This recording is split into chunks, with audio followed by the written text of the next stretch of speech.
Jupiter Ascending. I really like this movie for a few reasons. None of them are for acting. I love the idea that we are farm animals, because you know what? What goes around comes around, bro. Like, if we're out here farming animals, what makes you think that some more advanced species wouldn't do the same shit to us, man? What makes you so special, bro? You know what I'm saying? Like, I love that. Because it's so possible. You know what I'm saying? Like, maybe it's like conspiracy theory, like inbred in white people or something, but like about every 100 years, there's like this crazy pandemic, right? We're going through one now. There was one 100 years ago, like 102 years ago or something.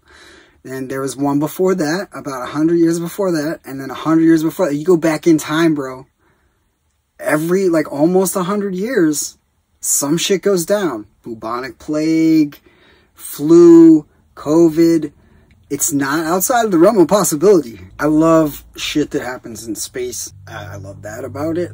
I love Mila Kunis. I think what she did for Justin Timberlake at that news conference and wherever the fuck that was so badass. I think I have so many props for her for doing that shit.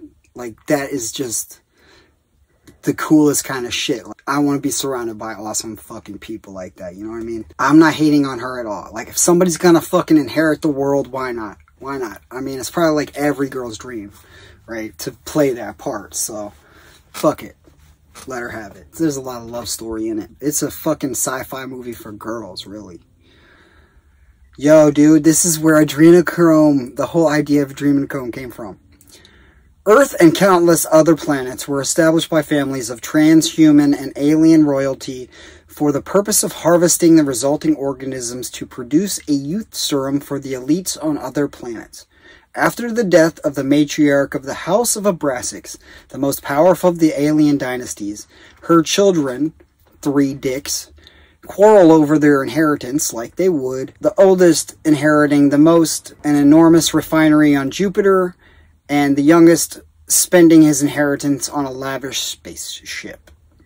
The equivalent of a Porsche. Jupiter Jones narrates that her father, Maximilian, met her mother, Alexa, in St. Petersburg after Maximilian is killed in a robbery. Why didn't they just change it to Ukraine? You know? I mean, she's Ukrainian. Chelsky, what the fuck? Maximilian's killed after a robbery. Alexa names the daughter Jupiter because that's what he wanted to name her, but she was like, no, I'm not naming Jupiter. But he dies, so he's like, okay, fine, I'm going to name her Jupiter since you're dead. They moved to Chicago to live with the family. Years later, Jupiter makes a modest living as a housekeeper to her wealthy neighbors. Wanting to buy a telescope, Jupiter agrees to sell her eggs, uses her friend Catherine's name as a pseudonym. At Catherine's house, Jupiter and Catherine are attacked by extraterrestrial keepers. Jupiter photographs them, but they erase both the girls' memories of the incident. Jupiter finds the photograph on her phone while waiting at the egg donation clinic, but cannot recall anything about it. During the procedure, the doctors and nurses are revealed to be the keeper sent to kill her, but she is saved by Kane Wise, Channing Tatum, a former soldier sent by Titus to bring her to him. As Kane, because he's half canine, and Jupiter flee, their spaceship is destroyed by a squad of keepers. Kane fends off the attack, kills the keepers, and hijacks one of their vehicles while protecting Jupiter. Afterwards, Kane realizes that Jupiter must be of great significance. They didn't debrief him? Titus and Balaam, the bad guy, who are revealed to have sent the keepers to Earth to capture her. That was a kill order. That was definitely a kill order. Kane takes Jupiter to the hideout of Stinger Apini, his buddy, who looks great, and is a good actor. Former soldier living in exile on Earth. When Jupiter learns that she can control bees in Stinger's residence, she discovers that she is galactic royalty. Nobody can just come from, like, the bottom and not be here, right? It's always got to be, like, some kind of lineage, because that's the best story to tell everybody.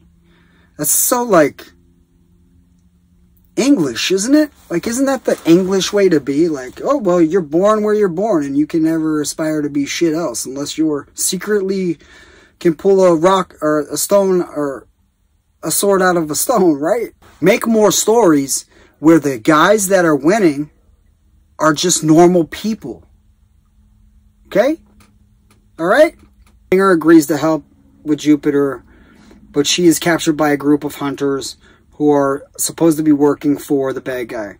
They were bribed by the daughter to bring Jupiter to her. There, the daughter explains that Jupiter is genetically identical to her mom, and therefore is Earth's rightful owner. Supported by Captain Singh of the Intergalactic Space Force, Police Force Aegis, Kane retrieves her from Kalik and takes her to the intergalactic capital planet Oris to claim her inheritance, which is a big giant maze of DMV tasks that are never actually completed without bribery. In another attempt to lure Jupiter to him, the bad guy kidnaps her family, and henchman, Jupiter, Kane, punishment, what? This is the worst plot summary I've ever read in my entire life. Holy shit. At his refinery on Jupiter, he's threatening, and then Jupiter survives, and then they live happily ever after. I would have liked it a lot better if they did more, like, in-depth shit on the other planets. So you got this, like, whole world built up, this alien world, and it's just deserted. And it's like, oh, I like learning about alien worlds that don't exist, but could.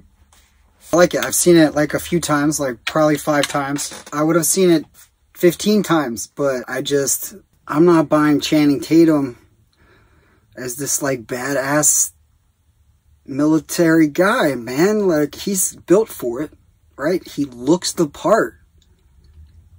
He just doesn't have that I fucking murder motherfuckers, you know, that clip to violence, you know, that he's got like all that, but he just doesn't have fucking, maybe it's even just his makeup. Maybe it's that whole blonde thing. I can't stand Channing Tatum as a blonde werewolf. I can't look at him like that. I don't like it.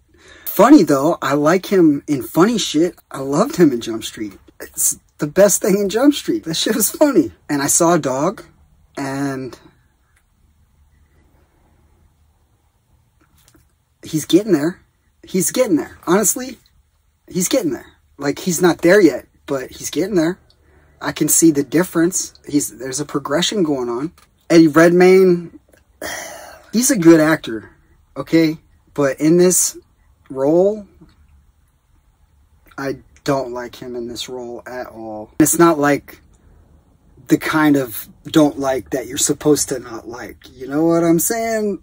Like, Joaquin Phoenix in The Gladiator was so fucking good because I wanted to beat the shit out of him. You know what I mean? Like, if you are making me as an audience member want to beat the fuck out of you for being a bitch or a fucking twisted motherfucker, you are doing your job as an actor. You know what I mean? Like, you are fucking good. Don't like Joaquin Phoenix's character in Gladiator because that character is a fucking bitch, but I don't like Eddie Redmayne in this part. It's not his character. It's not the character I have a problem with. My problem is Eddie Redmayne playing that character. I just don't like it. I don't know why. I have no idea why. Because I like Eddie Redmayne in most shit. I've seen him in a lot of movies, and he's a good actor. I like him as an actor. I just do not like him at all in this movie. Him and Channing Tatum irked the fuck out of me in this movie. I don't even know if it was just because when he looks kind of fucking old, and then like he goes into like this young bath, and then he gets out and he looks basically the same fucking old. You know what I mean? Like, they didn't try to do shit with him at all. His younger brother, great casting, he looks so pretty. He's such a pretty boy. And the sister, No problem with the sister. Maybe it was that, I don't know. I just don't like him in it. He's just like, I like everybody else. I don't have any gripes about anybody else. I think the other casting is good. I like the artistic designer. Awesome. The story is like to see more about this harvesting shit, you know what I mean? Like, that's some weird shit. Otherwise, I think it's a good movie. Just as far as like entertainment value goes. It's entertaining. It's not like good cinema or anything.